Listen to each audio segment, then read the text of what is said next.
Hello and welcome back to another episode of Beyond the To-Do List. I am your host, Eric Fisher, and this is the show where we talk to the people behind the productivity. This week it's my privilege to talk to Brett Kelly yet again. Brett is known as an Evernote master or guru or whatever buzzword you want to apply to him.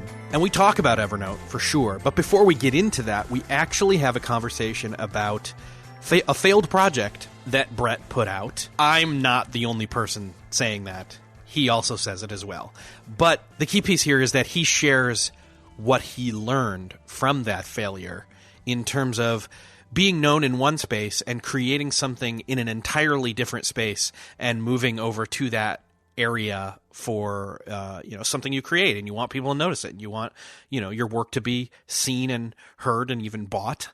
And yet when that doesn't happen, what do you do? So we have a very open and honest conversation about that for a while. Then we move into something else Brett is working on right now, which is very cool and even wowed me in the process of the conversation, which is his Master Your Mac email course that he has. I love it. I have been doing it. You'll hear during the conversation that he wowed me and it was completely unplanned. And then I signed up for it on the spot.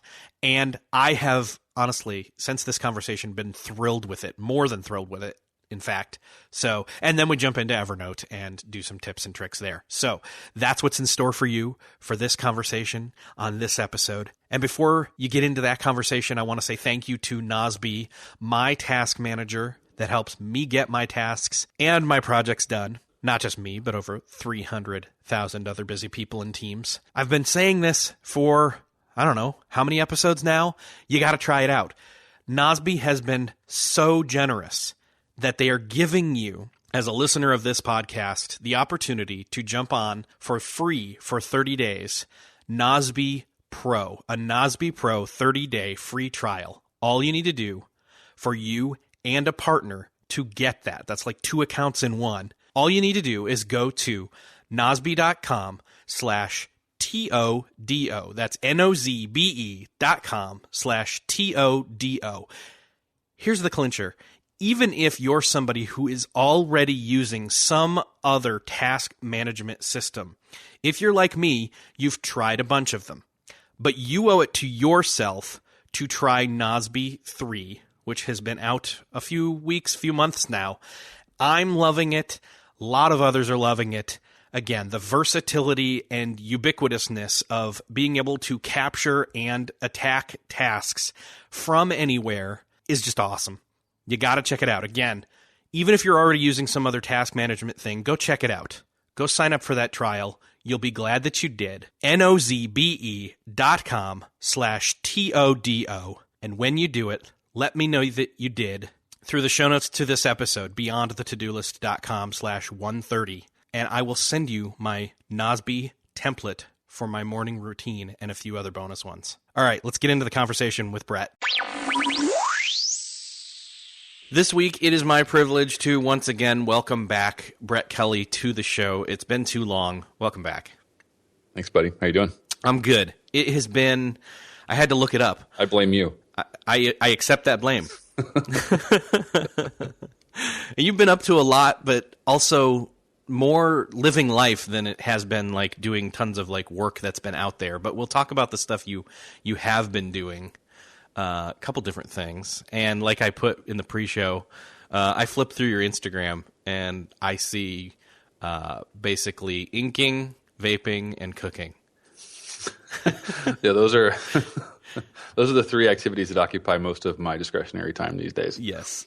And then there's the working. So, and that's right. What this show is supposed to be about. So I guess we should probably talk about that. So those are if we have to. Actually, let's start here in a really random place. Since I know you're into cooking and you're also known as one of the Evernote guys or gurus, did you ever use Evernote Food?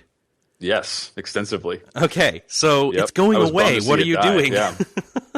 Dude, I love that app. I was so sad when I heard they were going to shutter that thing. So how are you going to deal with that?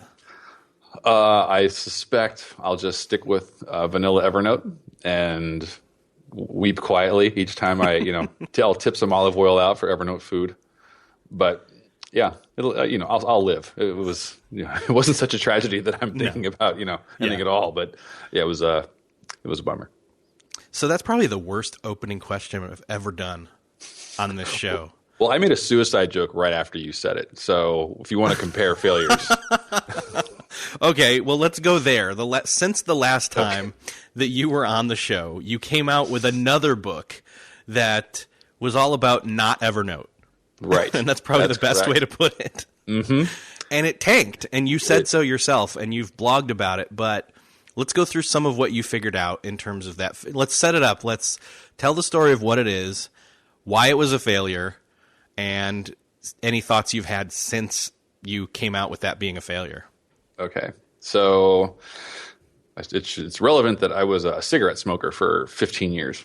Over the last couple of years, I've adopted the electronic cigarette habit as a replacement for traditional cigarettes. And something that if you know anything about it, it's not super easy to get into. You'll walk into one of these stores and want to buy something that I just want to stop smoking cigarettes. Give me what I need. And you'll pay $100 and you'll walk out with this contraption about which you know very little as far as the internals and how it functions. So I spent a lot of money, a lot of time trying to figure out how these things actually worked. And I thought, this could be useful information to give to other people who are along the same, on the same trajectory I was. Mm-hmm. So I thought, all right, I can bang out some short little, 10,000 word guide on like just how they work, how to shop for them, like the basics of like the electricity and the physics involved, which I had to learn because I'm an idiot. And just also the social kind of what it's like to live as a vapor. I historically have hated the word vape and vaping. I still don't love it, but it was whatever. It's the word we agreed on as a society, so we call it that. So I wrote this book, ended up being not much longer than I thought, about maybe 20,000 words or so. I guess it was double that what I thought. Anyway, and I called it The Art and Science of Vaping. And so it's two halves. The art, which is just like, I did it in reverse order. The science, which is like how batteries work, how Ohm's law, how the different bits and bobs of it function and how just to make sense of it. And then the latter half is just how to do it, like what it's like to sit at a bar and be the guy vaping and not the guy smoking, or, that kind of stuff, lifestyle stuff. So I wrote this book and launched it right before Christmas last year, and launched it to my, I emailed my customer list about it, my newsletter list, and got really like a really crappy response. Like, you're the technology, like productivity guy, and you're writing about smoking, because a lot of people still conflate the two, right? Like electronic cigarettes and cigarettes are the same thing to most people. Yeah. You're still smoking, and which it turns out a lot of people think is really gross. So they were like, dude, you're sullying your name by writing about such a tawdry topic. And you should be ashamed of yourself, and you should take this book down, because it's making me not want to buy everything else you sell. I was like, oh, okay. Wow. That's harsh. Yeah, that was not the uniform response, but there was a lot of people who said something similar. So that was not fun to hear. Well, I saw it and I said, oh, well, that's just not for me, but good on you for making something. But you know what I mean? That's what I hoped the response would be from people who weren't interested, but there are some pretty vocal people out there. And it was, to be honest, it was something, because I've been writing about, I had put out 4 versions of the Evernote book by this point, written about all sorts of technology stuff. I just wanted something different. I wanted a new, separate project that I could just sort of sink my teeth into for a while. And that's what it was. And I'm proud of it. It's a good book, I think. I think I've sold 100 and something copies over the last year. It doesn't sell very well. I still 1 or 2 a month. There are people though that hear that and they're envious of your 100 something. Right. So, well, the only thing I have to compare it to is the Evernote book, which did way better. So, and at the end of the day, it ends up being a couple $100 worth of revenue from these monstrous sales that I was doing. So anyway, after I shipped it and after it would totally fell off the edge of the pier, I was like, okay, so why did that happen? And I realized and I blogged about this, like you said, but basically it came down to a couple things. First, I tried to enter a market where I had no credibility, no authority, and no presence whatsoever. So I was trying to sell to people who knew me for one thing, but I was trying to sell them something completely different. It's like I walked into the auto parts convention trying to sell vacuum cleaners or something, and everyone would look at me like, what are you doing here? This is not you, whatever.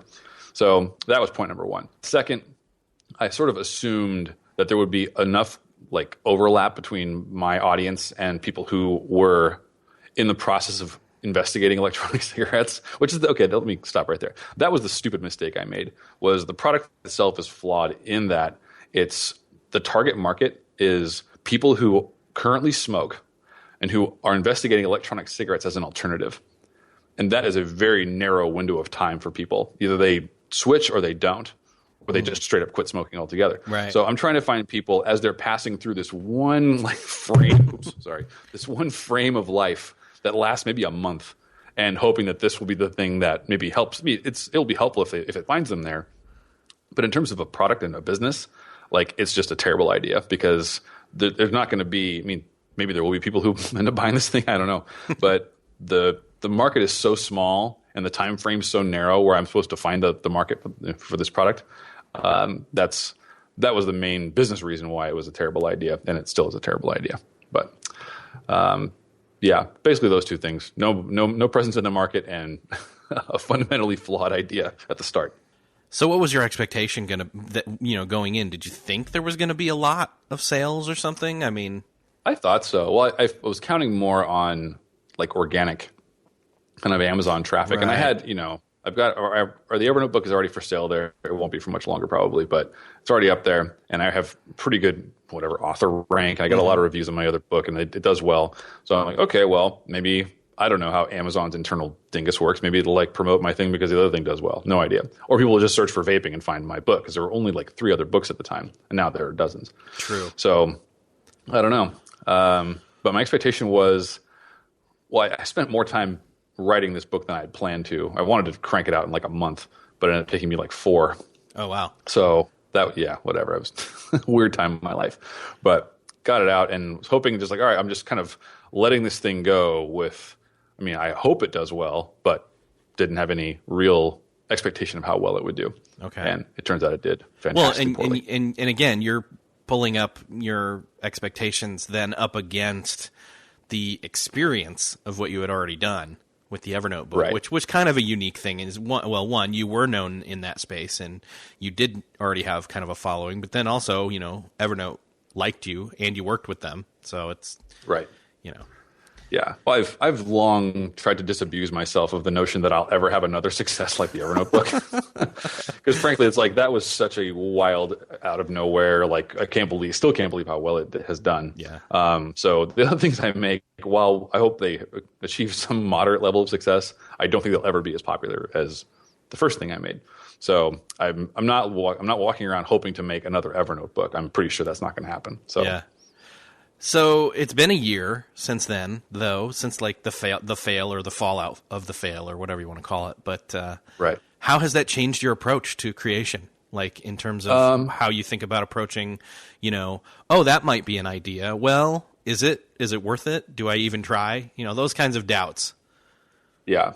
I think, well, the primary takeaway is like, don't try to sell stuff related to a topic you've never talked about. Really. I mean, I put it on Instagram about it sometimes and I tweet about it occasionally, but that's nothing. I never wrote blog posts about it. I never did anything kind of official about electronic cigarettes. So it's like, okay, well, people know me for a certain series of things, right? A small set of topics.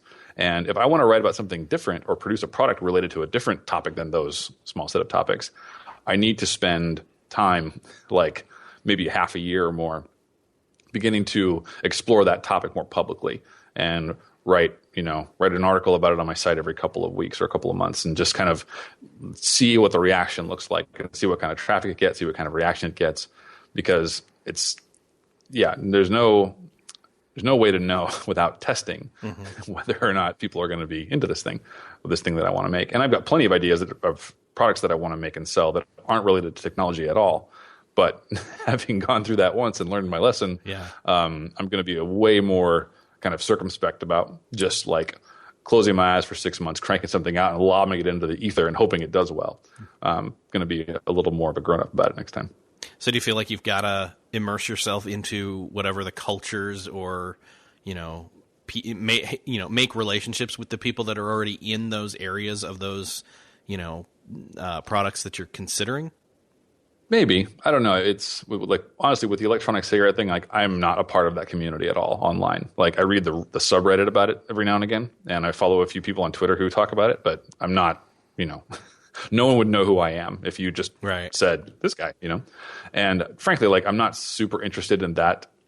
Like I'm an enthusiast for sure, but I'm not interested in becoming like an active part of that community, just because I don't really have the time, and I'm perfectly happy with my level of involvement at this point. Gotcha. But for other stuff, it might be prudent to do that, or I don't know, maybe not. Just expose my audience to it a little bit more, and like I said, kind of see if they're into it. At the end of the day, I'm running a business. Exactly.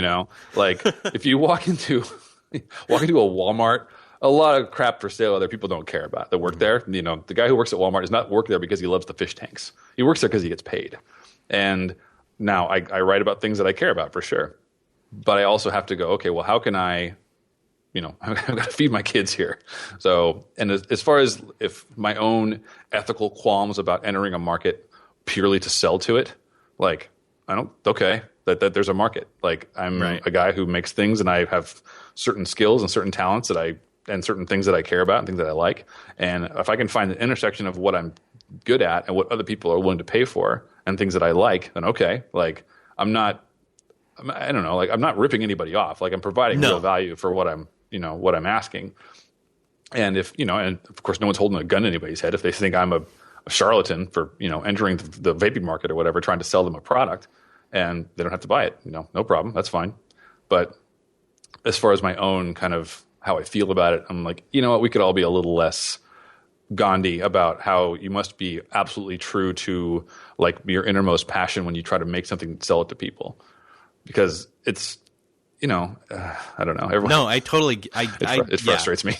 It's that whole altruist. We've got to be on our altruistic motives at all times. I like that you just said we could all be a little less Gandhi. That is the tweetable quote from this episode. But I totally get it. And again, I'm kind of playing devil's advocate here because sure. I've had these same thoughts where it's like, oh my gosh, if I wanted to do something outside of the productivity realm, then to get people interested in it, do I need to go do this or that? And, how where's the line? And is there even a line? That's kind of where I was going. So yeah, totally. And I think we need to stop thinking about that too much because, again, if you're somebody who is doing your own thing and you're making your own stuff and you're doing it to, one, because you want to make good stuff, great. But two, if you want to make something off of it, that's a whole other story. And they're not mutually exclusive, but you got to think through the process, I guess. Well, and it's not necessarily, I guess the assumption that I want to challenge is that making something that is not what you're known for, like me with the vaping book, I'm not at odds with any kind of ethical anything. Like I'm just going to make this thing because I care about the topic and I think it's interesting and I think there's a market for it. I think there's value in what I'm making. And that's enough. For me to like want to do that and think, okay, well, I could, and if I, start hanging out on like ecigaretteforum.com or whatever and make myself known there as someone who sort of knows what he's talking about, and then go, hey, I wrote a book that you won't need because you're all enthusiasts, but your aunt and uncle might like or whatever. Then, oh, I see. You were just, you were using us to, build a platform for what you're trying to sell. It's like, I wasn't, I guess I could have said that at the outset, but I don't know. Well, so you in between the book and now, what have you been working on? I know that you've got something brand new, which is not completely off the rails from what you were already kind of working on. It's in the productivity space. Right. And it's all about mastering your Mac. And when I saw that, I said, oh, that makes sense. That was me kind of, in the wake of the the vaping books fiasco, kind of going, all right, what's something I can do next that's more in line with what my audience would expect from me, and what's something that I know pretty well that I could make and educate. Because that's the thing, I boil down what I'm decent at to distilling and explaining things, especially technical things. So that's like, all right, well, this fits perfectly with that because I'm not writing. Master Mac isn't about like how to right click and how to do very basic stuff. Like that's all assumed. It's more like for people who are around my age who use Mac like for work, or they use one regularly enough to where they know the basics but want to do the basics faster and want to learn more of the kind of 201 level stuff. So yeah, it's basically what it is. It's I call it a premium email course, which is kind of a goofy marketing thing to say, but it's $5 a month. You get an email every week with some it's like a blog post linked article about some interesting thing you can do with your Mac that you probably didn't know you could. And the response has been really, really good so far. And I've got content for eons. Nice. Because the Mac is a really intricate, and the easy stuff is Apple makes it really obvious how to do most things. But what you don't see is the ways that you can do all sorts of other stuff, and the ways you can, I don't know, automate and kind of tweak and work faster with the Mac. So that's the kind of material I'm attacking. So yeah.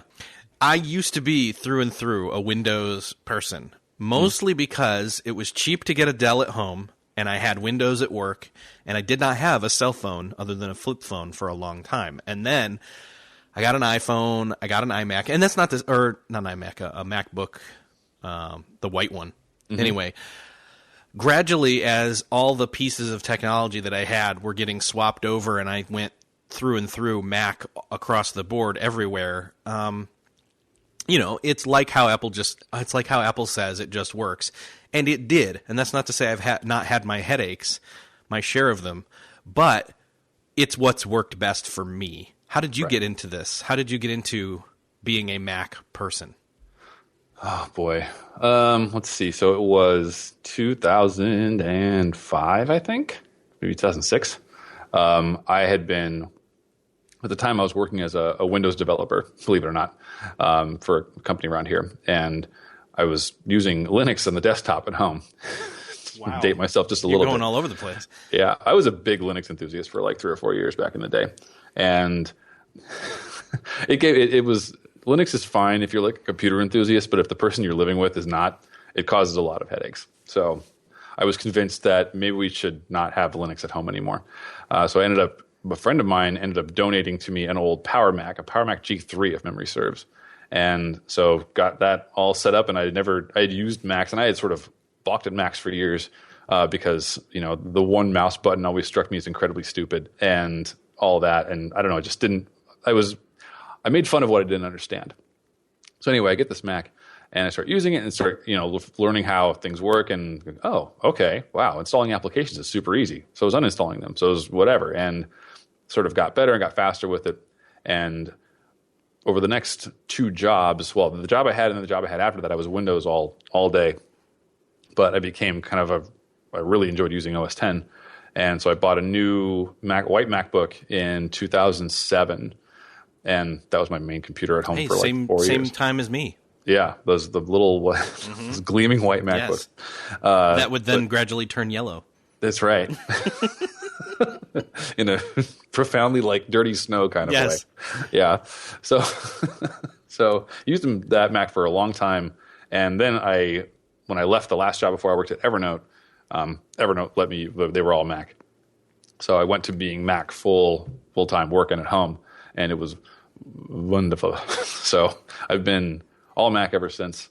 And I'm kind of the tinkerer type when it comes to computers. Like I want to do things faster, better, optimize for speed and efficiency and all that stuff. So totally. That, with maybe, 8 years of experience with the Mac, coupled with, spending inordinate amounts of time, writing Apple script and learning how to assign keyboard shortcuts to obscure menu items and blah, blah, like that. So, wow. Yeah. How does mastering your Mac work? If someone jumps in now, have they missed out on emails? Can they get those back issues? No, you start from the beginning, no matter when you sign up. Oh, okay, cool. Yeah. Then are you willing to tease something that you've already shared, or have something that's maybe in the hopper? Let me open my Macintosh computer here, and I'd be happy to. But you got to give me a second to pull up. I want to make sure I read it right. Okay. Let me look up my Google Docs spreadsheet where I keep all this stuff. And then I've got a question that I'm going to see if I can't stump you with. Oh, boy. Love it. Okay. So the sort of litmus test, actually, you'd be a good test case for this. I know I'm not sure how enthusiastic a Mac user you are. I don't know you that well, but do you know what the Command tilde keyboard shortcut does without looking it up and without trying it? I do not. Okay. So that's sort of the one question, is this right for you or not, kind of survey that I've I decided that early on. Like, if you know what that does, maybe I'm not saying Master Your Mac isn't for you, but like you're probably sufficiently nerdy to where you might not find enough value in this course to justify the cost. Okay. So, but I'll ruin the surprise for you. All right. So Command Tab lets you cycle between running applications. Yes. Command tilde will cycle through the windows of the active application. Okay. So if you've got 3 Safari windows, Command tilde will cycle through those windows and make each one active. All right. Which one's tilde? The one next to 1. Oh. You have to have more than one window is the trick. I thought I did. Oh, okay. It's actually Command backtick, I guess, because Command tilde is a shift keystroke. Okay, let me see. Yeah. Let me try this. There's nothing more fascinating than live tech help podcasts. Yep. Oh my gosh, that's amazing. Okay, that's amazing. Seriously, to be able to switch, and then if I had, that's very cool. That's going to save me tons of time. Sweet. Geez. All right, you're paid for yourself. Or, I mean, your appearance is worth its weight in tilde. I don't know, man. That's awesome. Okay, so you're saying that if you freaked out, like if you didn't know that tip, and you want to know more, your course is for me, which it is. I think we've proven that.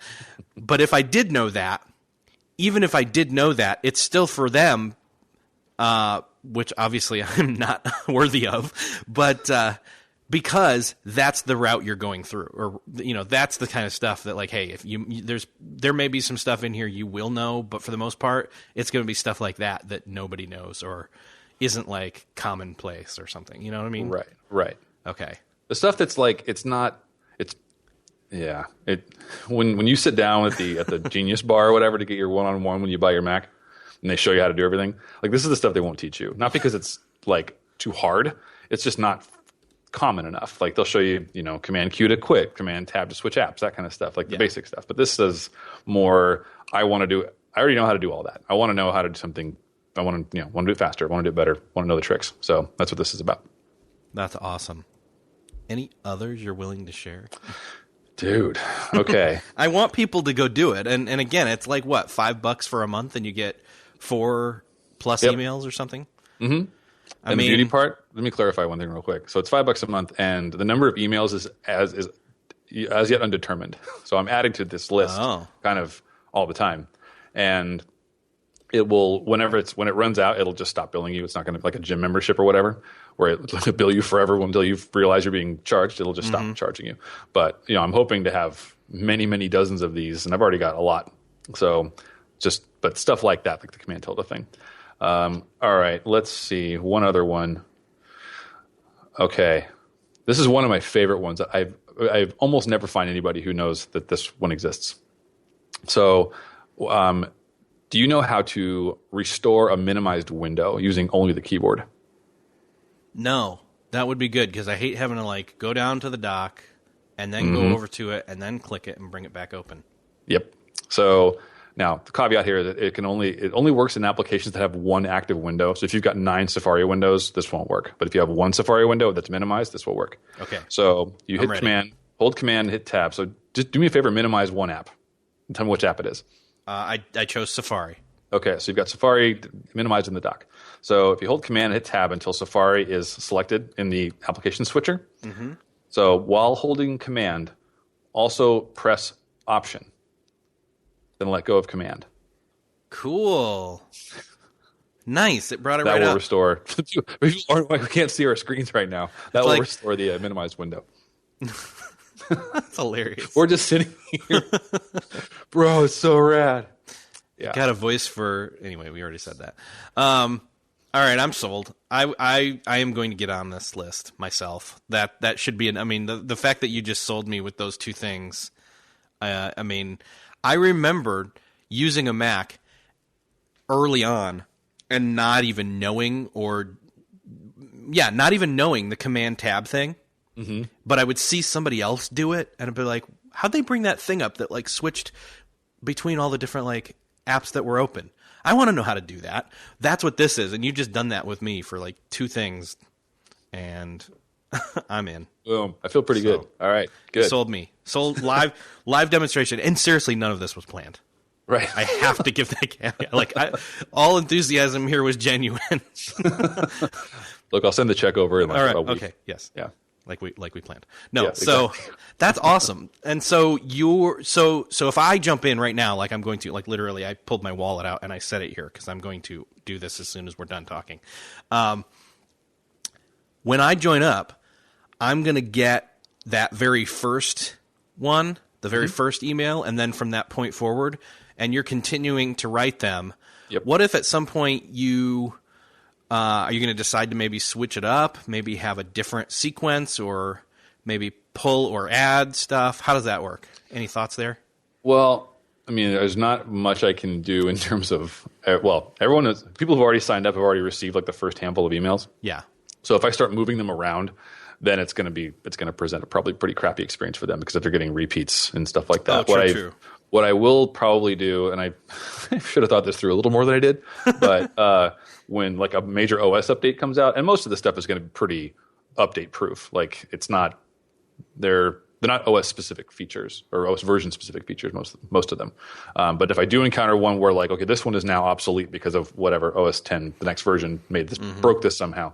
Like I'll probably put in an update kind of like, okay, well, the first lesson showed you this, or the fifth lesson said do this. That's no longer valid. Here's how you do it in the new one, or it can't be done anymore or whatever.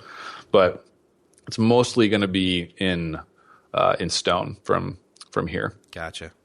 Well, and you said it was an undetermined amount. I mean, it's like once a week, but it's undetermined. So you could always give a bonus for the month. And absolutely. Like, hey, OS X, I don't know, whatever the name of the next one will be, just came out. And, there's this mind-blowing thing I just found that no one knows about. There you go. And because of the way this whole stuff is set up, like on the back end that I use, like I can just email the whole list at once without interrupting the schedule if something like that happens. So, yeah. Okay. That's cool. I like this. All right. So I'm going to get on that. And again, this was not planned, but I have to do due diligence and say, seriously, I'm joining this. You guys all need to if you have a Mac. Do you have any interest in doing iOS side of this ecosystem? I've been asked that a few times actually since I launched this thing. And my answer has always been probably not, although I'm not saying no for sure. And the reason is OS 10 has lots of really dark corners that, I don't mean that in a bad way, but like kind of unexplored areas that you can do stuff with. iOS is a lot more flat. As far as like tricks and stuff that you have to either introduce third-party apps like Workflow and Launch Center Pro and Drafts, the stuff that can do all the inter-app communication via URL schemes, it's a little bit nerdy for most people. But beyond things like the double tapping spacebar to add a period, or double tapping on the newer iOS or the newer iPhones, you can double tap the home button, like not click it, but just tap it with your thumb, and it will like lower the screen. I forget what they call that, but so you can reach the top corner without having to like reach across. Reachability. Yeah, that's right, reachability. So beyond stuff like that, I mean, there's a very small handful of things that people who have been iOS users for a while would read and go, "Oh, holy crap! I didn't know you could do that." Yeah. So, I don't know that I will. And there's the way that Apple's kind of choosing different features to work on different devices. Like, the iPad Pro has the whole split view thing, which I think works differently than on like the iPad Air original version, because I've never been able to get it to work right because I think it's my version. My iPad's too old. But it's not like you can pull out any iOS device and all these things would work. You have to be like, well, if you have this, you can do this cool thing. But if you don't have this device, this is useless to you, And but the Mac stuff, I'm trying to keep it to things that will work on just about any Mac that's not 10 years old. Gotcha.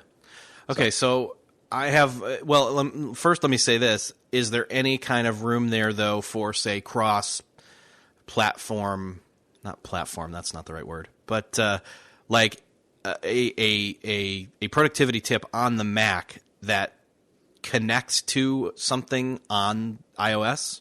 I think there is. Go there, maybe. Maybe. The way I'm selling this now doesn't mention iOS at all, and I'm trying to be careful to not be like, well, obviously you have an iPhone, because that's not necessarily true. Right. Some people have Macs and don't use iOS at all. I know people like that. Yeah. Yeah. And I know people who have iOS devices and Windows computers. So it's I don't know, assuming that people are all Apple is a little dangerous, and I don't want to say, all right, I'm going to offer you this cool, this awesome value or whatever for your Mac, and then be like, by the way, if you have an iPhone and an iPad, which I do, so you must also, then, here's stuff you can do. Yeah. So there are things that I can say, this also works on iOS if you happen to use an iPhone or an iPad, but I won't probably write much that just centers around iOS primarily and also involves the Mac. Gotcha. Well, my question for you that I was hoping to maybe stump you with, it involves that to a very certain extent. Okay. It's the whole thing where if you have a phone call ringing on your phone, you can have it show up as ringing on your Mac. Right. And a lot of people, in fact, there was somebody who had something to do with that. They had a call coming in on their phone, and they had it their phone during a show I was recording with them through Skype. On their end, it was ringing on the phone, even though their phone was on silent. And so then it started making that noise, or it started ringing on the desktop. And what I was trying to figure out is there does not seem to be a way to get a notification that will pop up and say you have a phone call on your desktop without it actually ringing. Do you know any way around that? Because I kind of liked the convenience factor of being able to see it, because I rarely get actual phone calls, but when I do, they're kind of important, so I want to see it instead of, you know what I mean, have my phone sitting somewhere else. But anyway, I'll be honest, I haven't turned that feature off, but I get so few phone calls. I have 2 or 3 scheduled phone calls a week with various people, but I know they're coming, and I'm almost never at my computer when they happen. So I've never actually received a phone call from my Mac. It shows a little thing when my phone rings, but I've never done anything with it other than just pick up my phone, or I'll decline my call on the phone because I hate talking on the phone. I seriously can't stand it. And so I'm not saying what you're asking is impossible, but I do not know off the top of my head how to do that. Okay. That is totally fine. I just crap. Man. So I did win. I win. Yep, you won. So put your wallet away. All right. We're back to 0. Oh, crap. Okay, so anyway, that's one of the things for me is just there are small little things like that just I'm still trying to figure out myself. So I was hoping you were going to help me, man. Well, you've given me an idea for another lesson I can add. So there you go. You can look it up and see if there's a way and if there's not a way. And I know that there are other because I looked into this. I started to, at least. Then I said, forget this. I have actual work to do. I'm not creating something to sell to somebody about all this like you are. And I looked up, and there are a couple of phone launcher type apps for the Mac that will allow you to dial in a phone number and make that call. You plug in your earbuds to the Mac, and your phone's the other end of the room or house even, and through Wi-Fi it'll make that call. So, but it doesn't fill that problem or solve that problem for me. Right. So. Now that feature has always, insofar as I've used it, which is again not very much at all. It seems a little bit fiddly or a little bit wonky because I'll have my iPad sitting on my right, my phone on my left. I'll be in front of my Mac, and all 3 devices will make this ringing concert around me, and I'll hit decline on my Mac or on my phone, and the iPad will continue to ring. Exactly. And I'll sit there and kind of, why won't this thing shut up? Because I already hit decline. It should know that I don't want to take this call. Yeah. And I'll get real annoyed. Well, that's one of those things where I turn it off on everything, because after a while it's just okay, well, it doesn't work. Yeah. Exactly. So take that, Apple. Yeah. You don't just work. Although they do just work more than most things. And that's kind of my point. Yeah. Yeah. They don't just work all the time, but they do a pretty good job. I'm sorry, but I mean, I am not one to get into a fight with an Android or a Windows user. No.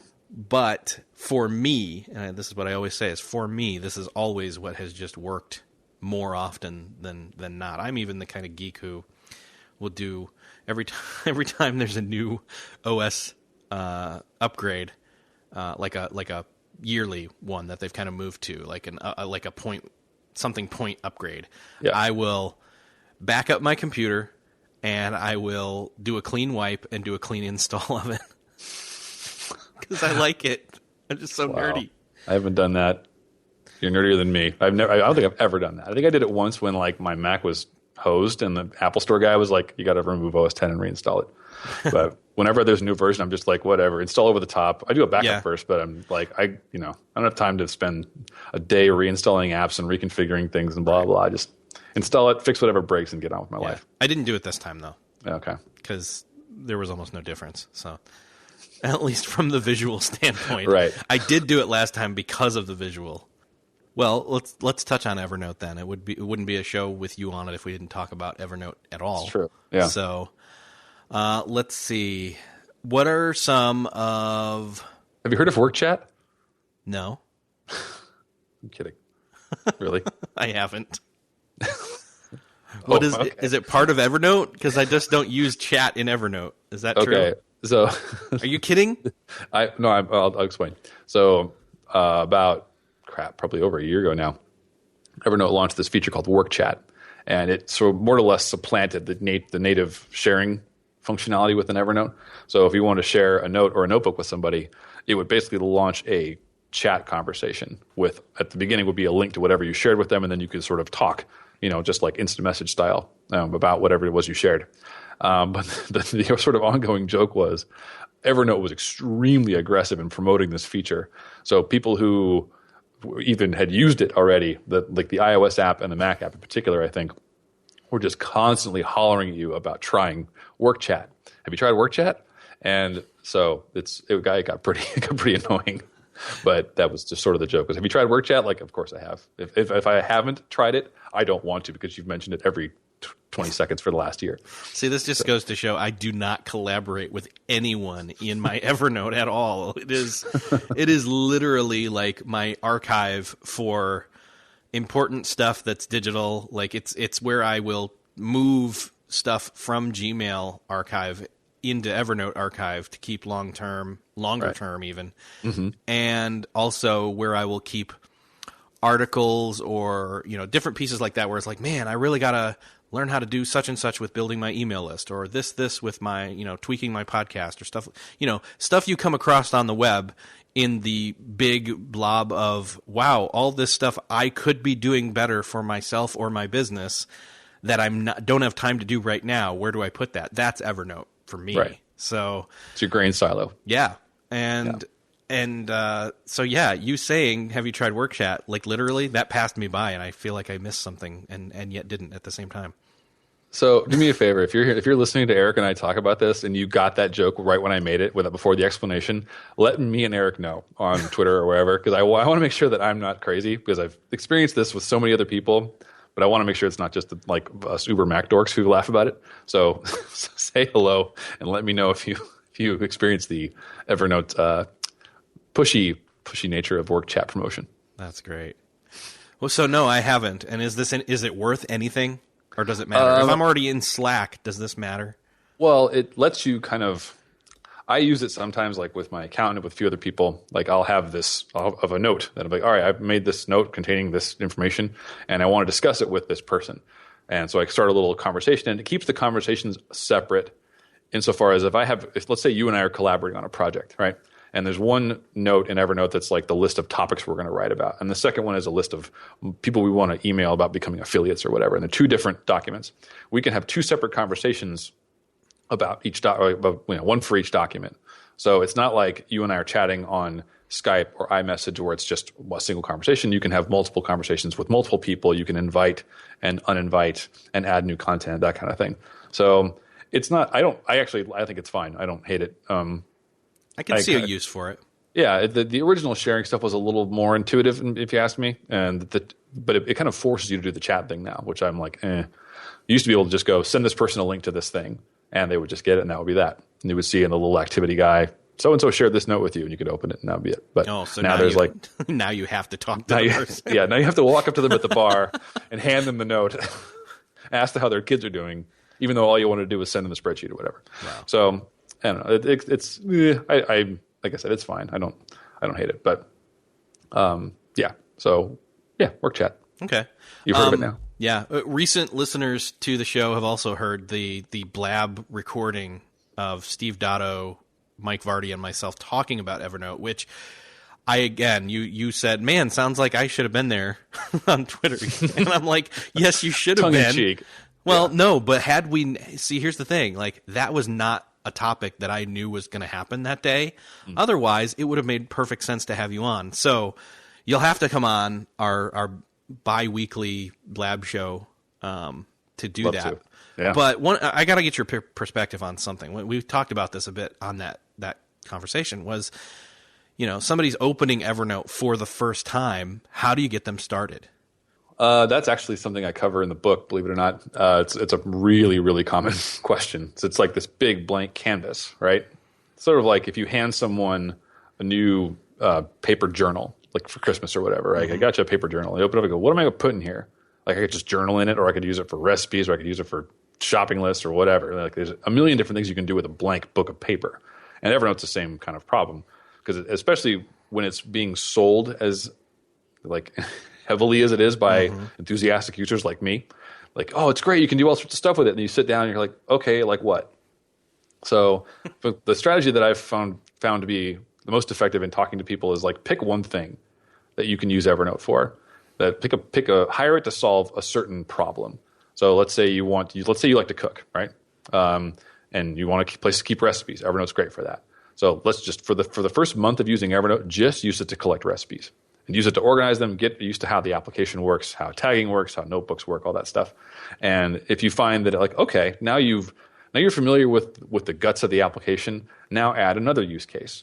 Because I think the problem is the two-faceted deal is you sit down and you're like overcome with possibilities, so you do nothing when you first encounter Evernote, or you shoehorn your entire life into it and now you can't find anything. And now it's just this over-engineered or completely disorganized pile of crap that you can't do anything with. And you were, quietly crying because you were promised efficiency and accessibility of your data, and now you just got this big mountain of garbage you can't find anything in. So I think that the one part of life at a time approach makes it easier to ease into it. Because if you decide that Evernote isn't for you, which is a perfectly valid point to arrive at in your life, you aren't going to have to then take out 5 years of tax records that are all in PDFs and weirdly named files where the export function is a little bit inefficient sometimes, that kind of stuff. So yeah, that's a very, very long-winded answer. But yeah, pick one thing. Like, first start with your gardening, or, start with the shed you're going to build in your garage. Like use that as a resource bucket for, use Evernote for a resource bucket for that project, or for recipes, or for your wine collection, or whatever. It's like pick one thing and use Evernote for that for a while. So the obvious follow-up question is what if I've been using Evernote for a long time, but it's a mess? How do I get it back into being tamed with all that stuff that's already in there? If you're saying to kind of use one thing. Well, if you've already put everything in there and you're not sure what to do, what I would recommend is take everything in every notebook.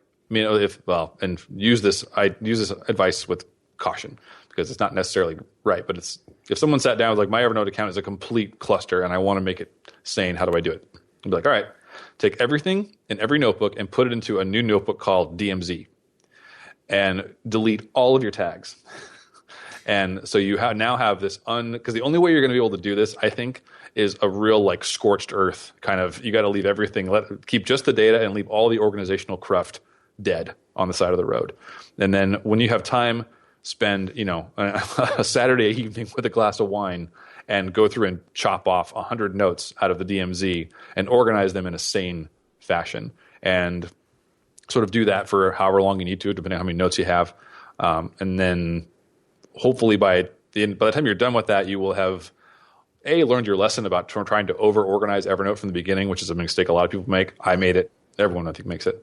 So you'll have the right amount of organization for you. You won't have 20,000 tags. You won't have 400. Well, you can't even have 400 notebooks. You won't have 200 notebooks that are about things that don't matter anymore. Like you'll have built a organization system that will work going forward. So it's not the advice a lot of people want to hear probably, but I think if you just blow everything away and start over, you'll be happier in the long run. That's what I had to do. At one point, I just decided to do that. I literally sat there with my phone while watching TV one night and just kind of went notebook by notebook and just said, what's in here that's really worth keeping?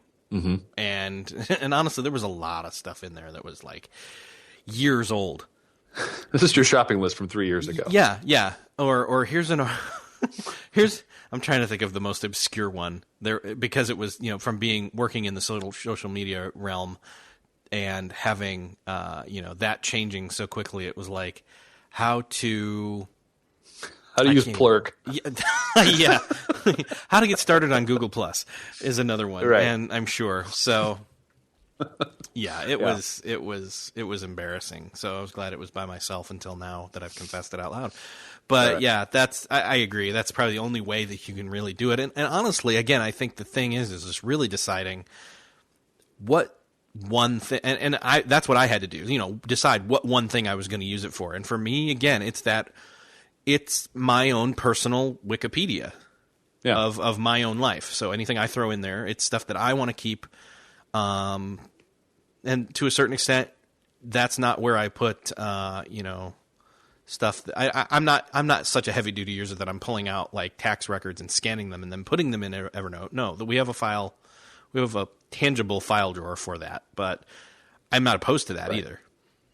Well, I think it depends on what, how heavily do you want to invest your time in putting your life into this app. So, well, but what I will do is, for example, every time I get a new, I don't know, device or piece of tech hardware or not even that, like it's just something where I know I can go to the web and find the PDF of that manual, I'll throw that manual in there. Mm-hmm. Because then I can search for it immediately on Evernote on my phone without having to go pull that up on my laptop and look and exactly.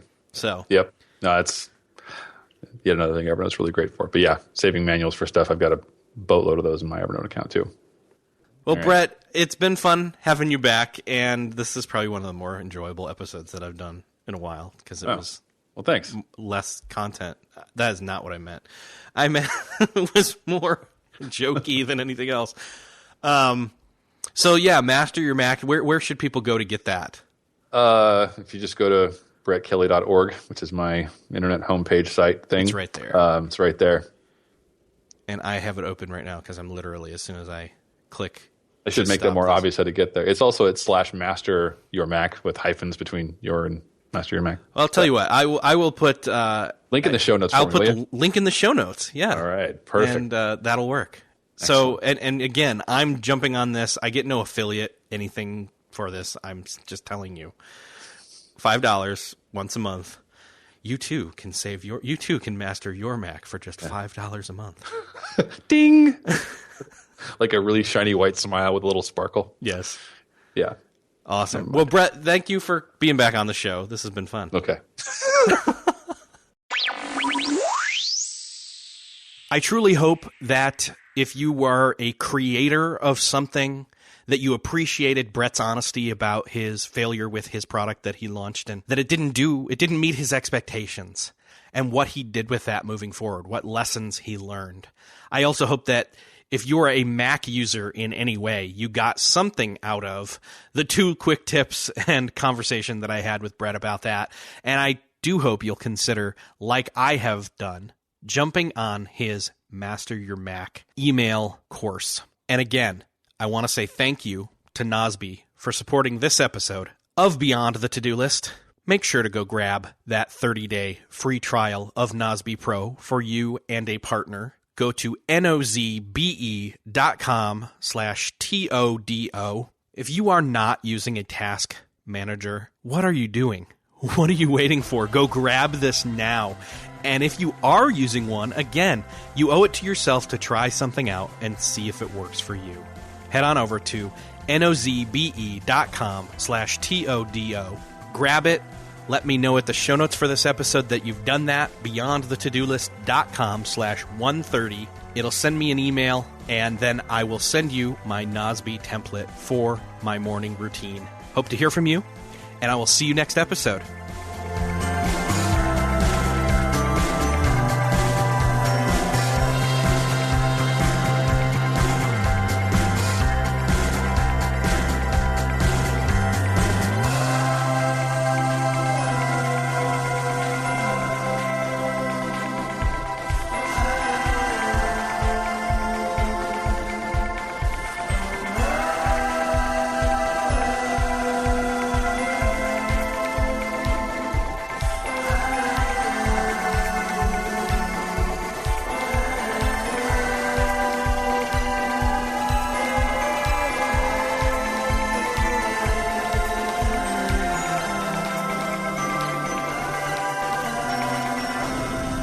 Beyond the To-Do List is a proud member of the Noodle Mix Network. Find more of our award-winning and award-nominated podcasts to make you think, laugh, and succeed at noodle.mx.